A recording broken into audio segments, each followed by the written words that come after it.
allocation that government has given in the past? Oh, absolutely, yes, yes, yes. I mean, we still have definite challenges in terms of supply chain, and gravel supply is a key challenge, particularly in the north. But you know, these are things that you know, sometimes we've come a long way in 3 years, but there's still a way to go, and one of those things that needs to keep continuing to develop is the ability of our supply chain to actually build itself up to meet the demands that we and our contractors are placing on it, as well as coping with the increasing development that we're seeing in the private sector. Anyone who's been around Fiji in the last few years can see a massive amount of construction work in the urban centres, in Suva, in the west with the tourism developments, and all these developments place pressure on the raw materials market, so our gravel supplies, our concrete supplies, and all these things.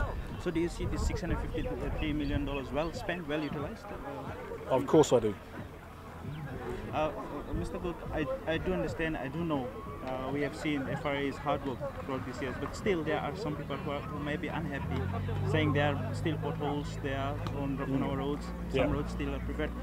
What's your take on that? Well, as I said before, we're 3 years into a 7 to 10 year recovery program. Potholes are a symptom of a road network that is not waterproof, so the rain comes, the heavy vehicles are on it, you get potholes. Filling potholes is a stopgap measure, it's a temporary measure until that road can finally be reconstructed. We cannot reconstruct the entire 1,000 kilometres of road that needs reconstructing in 1 year or 2 years or even 3 or 4 years. It's a 7 to 10 year recovery program. Similarly, in the rural areas, we've focused very heavily on principal routes, primarily bus routes, to make sure that they are 100%. And we have very few incidences these days of buses having to stop services. They still happen on occasion, but it's rare compared to what it was 3 years ago. And as we get the principal routes, the main public transport routes up to standard, we then move out to the next level of hierarchy. And as this goes on over time, as we build pavements that are resilient to the rainfall we get here in Fiji, this will just get better and better and better. FRA with the Fiji roads, Water Authority of Fiji has been working in terms of replacing the aging pipes. You know that's affecting. How has FRA worked with the WEF so far, and what are some of the work that still needs? We work well with Water Authority, and it's getting better. They have their own challenges in terms of resourcing, and they themselves had a very large program to try and deliver this year. We have had a notable outcome, I think, as far as the sector goes. That's Water Authority, ourselves at FRA, including FEA and TFL.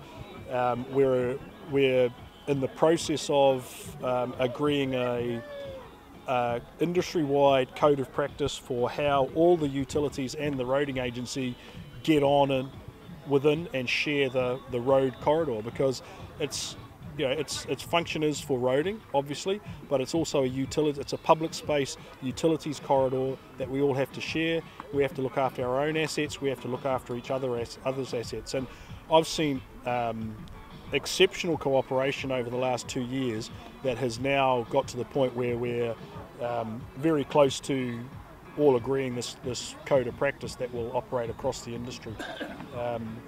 So yes, water authorities work well with us, and they've had some big challenges from the projects that we've been doing. These big 4-laning jobs that require a lot of water pipes and sewer pipes to be moved or replaced. It's a matter of us all working together to make best use of the Fijian taxpayer dollar.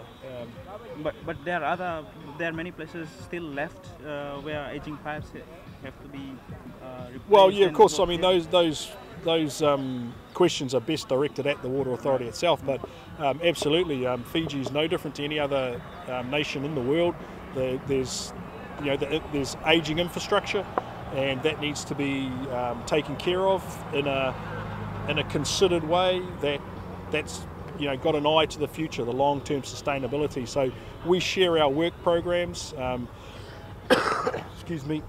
Water Authority has embarked on quite a large-scale pipe renewals and new pipes program quite recently, and they share that with us, so we understand where they're coming. The last thing we want to be doing is reconstructing a road this year that they need to dig up next year to put a pipe in. So these are things that are challenges, as I say, anywhere in the world, and I think here in Fiji we've made excellent progress over the last few years to minimise the likelihood of that happening.